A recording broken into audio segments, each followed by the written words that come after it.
So today I'm going to do a water test on the Aquatop and on the FLUVAL. I'm going to do them through REEF Labs.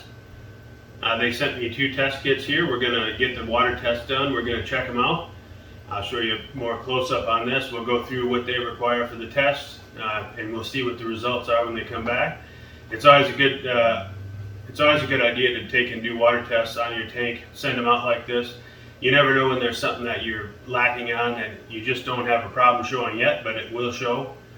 This will help hopefully nail him in the butt for me. So let's get into it.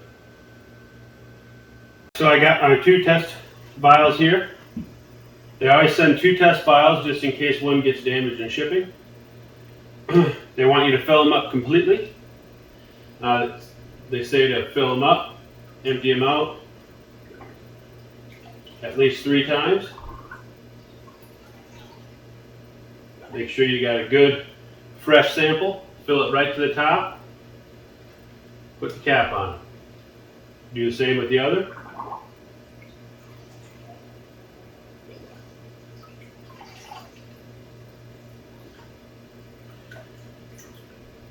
And that's really all there is to the test.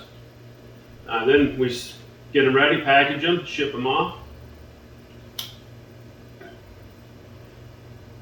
And then they're ready to go. Alright, so this is going to be the FLUVAL. I'm just putting it on camera here so you guys see what I did on both. It's the same thing, same process. 2 tubes per water change. Minimum of 3 rinses. And a lid. Same thing.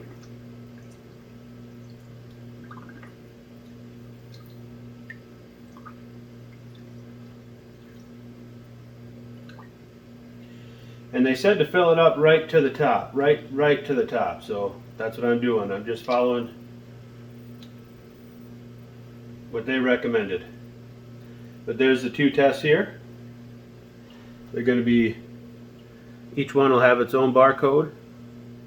One gets, if one would get damaged in the shipping, then they still have one to test. That's why they have you send out 2 tubes. I think it's kind of a good safety backup given the way our mail system works. But let's get into the signing up for it. Alright, so when you request a test kit, this is what comes. It comes in a box like this. You can see REEF Labs. It shows the 35 plus element analyze. This is just showing you what they test for, and I guess the element signs. Then if you go to the back here, it shows the instructions. Basically, inspect tube for damage. Be careful not to touch surfaces of the sample tubes that will come in direct contact with the water sample. Rinse 3 times with water from the tank to be tested, and then completely fill each tube to the top. Place a cap on tube firmly enough sealed without damaging the tube. This is where we go to the next step, where we go to www.reef-labs.com/register to register the sample. And then we would insert the tubes. Basically, we'd insert the tubes in the package. Here's what comes in it. They send you one of these. You simply would just take the tubes that you tested, stick them in here, peel this off, fold it over, drop it in the mailbox. That simple. That's their address here as well. But then, then I got 2 test kits here, so you can see how it is when it comes. It's just simply 2 tubes. The label, so you know, actually comes separate, so you get to stick it yourself. I guess it's an extra step, but it's all prepaid shipping. And then that's basically the test kit. The only other, it does go on here to say. Let me just get this so you can see it.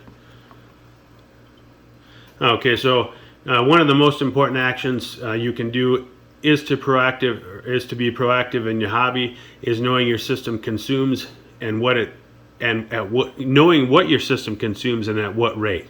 It is vital to understand your system dosing needs. You know, basically when to test. Oftentimes when you observe an issue, it can be too late. So you want to actually test prior, which is what I try to do. You know, so it's a good preventative. It's a good idea because, you know, you can prevent things before they happen.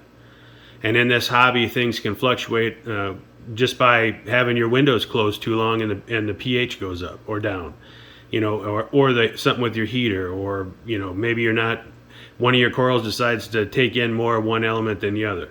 This gives you an idea of where you're at. All right, so let's get into the registration.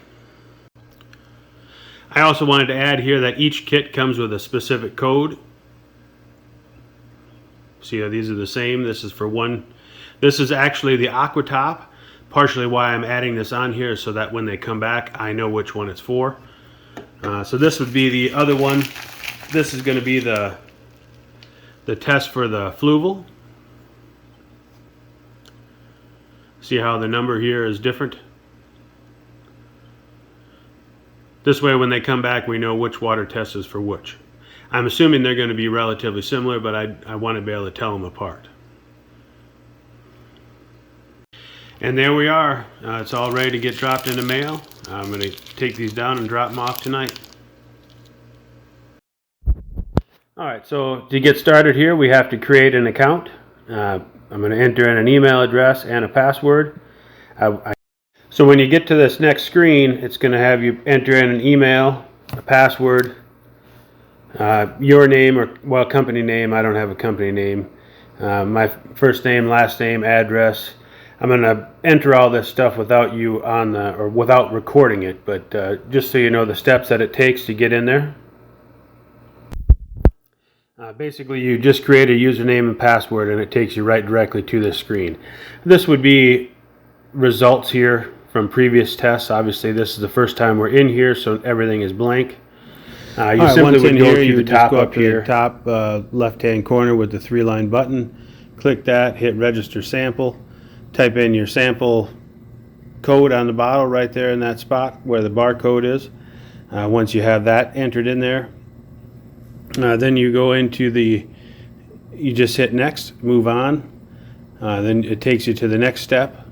Basically here you just add how you want to label it. I'm going to call this one the Aquatop. It lets you know if you want to use aquarium, RODI, whatever water you're testing, you can select there. Then you type in if you want the number of gallons your tank is. Mine's going to be 40. Once you have that in, you just hit next. It'll take you to this screen. Then you just simply hit the register button on the bottom. It'll bring you to this page here where you get the green check mark saying successful. You hit the blue button again. It takes you out. Now you hit the blue button on the way bottom to enter a second sample. If you didn't catch that, you can rewind. But then when you hit this other, you do the same thing. You name it. You put your sample in, volumes, whatever you want to do. I'm kind of going through this quick because I already did it once. I'm just showing you both of them here.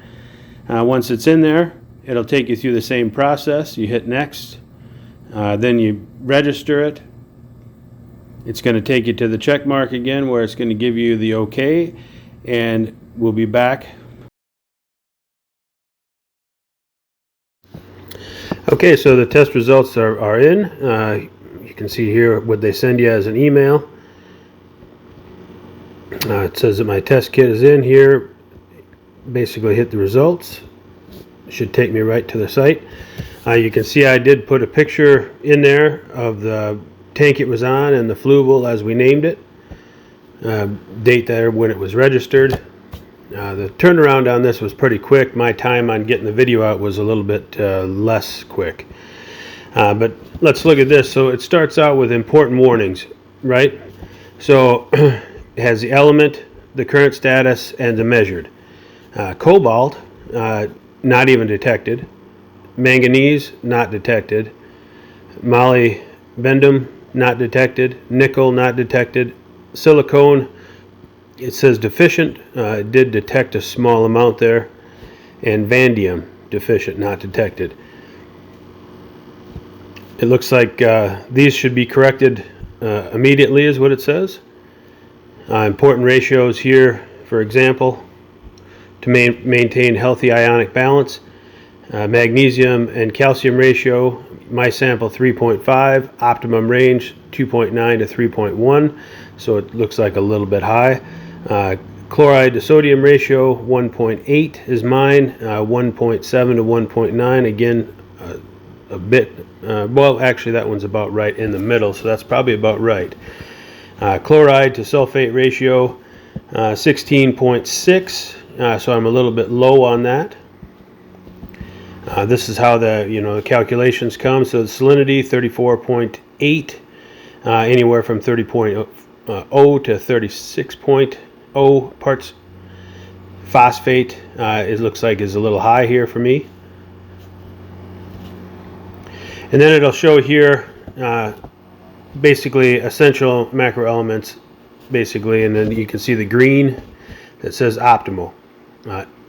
Yellow would be elevated, red would be high, and blue would be needs supplementation. So you can see here, just looking at them, the boron, bromine, calcium, chloride, potassium, magnesium, sodium, they were all pretty good. Sulfur, on the other hand, that one is a little bit elevated. It says monitor closely, so it's not, I shouldn't do anything necessary immediately. Strontium, I'm saying that wrong, I apologize, is also good.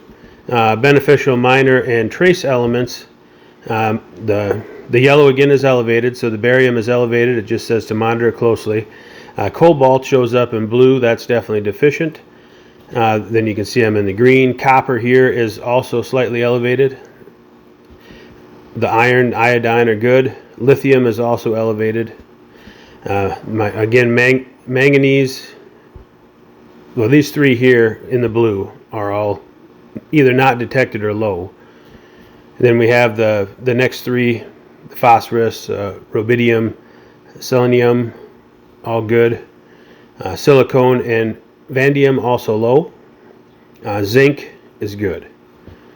Now, contamination or contaminants and toxins should be removed from your system. So green would be optimal. Again, yellow is elevated. Red would need attention right away. So you can see I'm good for aluminum, arsenic, beryllium, bismuth, cadmium. Cesium is a little bit elevated. Gallium, indium, lead, thallium, uranium are all showing good. So you can see here on the FLUVAL, we have a little bit of work to do as far as getting things corrected. So let me go out of this here and we'll bring up the other one. Okay, so here's the Aquatop. Same email. Again, this was like a 6-day turnaround, so you can see, I believe, if I'm looking at it correctly on the dates that I have, but I did do it over a weekend, so I mean it might have even been quicker not doing it that way. But once again, let's get into this one.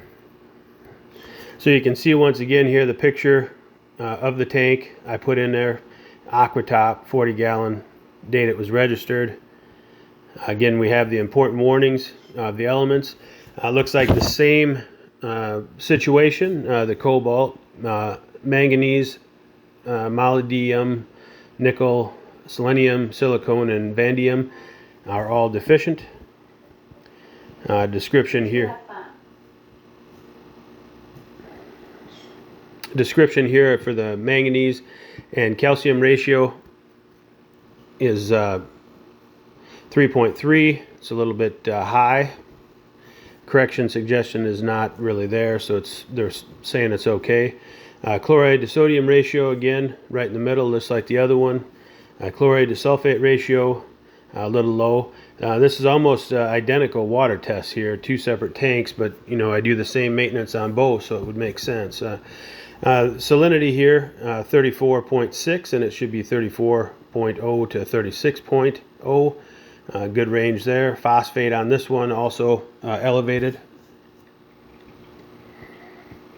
Then we have again the colors. So the boron, the bromine, the calcium, the chloride, the potassium, magnesium, sodium are all optimal. Sulfur is elevated. Strontium is good. Beneficial and minor trace elements on this one. It's the same picture. It's almost like the same test. So barium, I'm saying that wrong, I apologize, is elevated like it was in the other. Cobalt, not detected. Chromium, copper, iron, iodine, all good. Lithium elevated. The magnesium, or manganese, excuse me, molybdenum, nickel, all non-existent.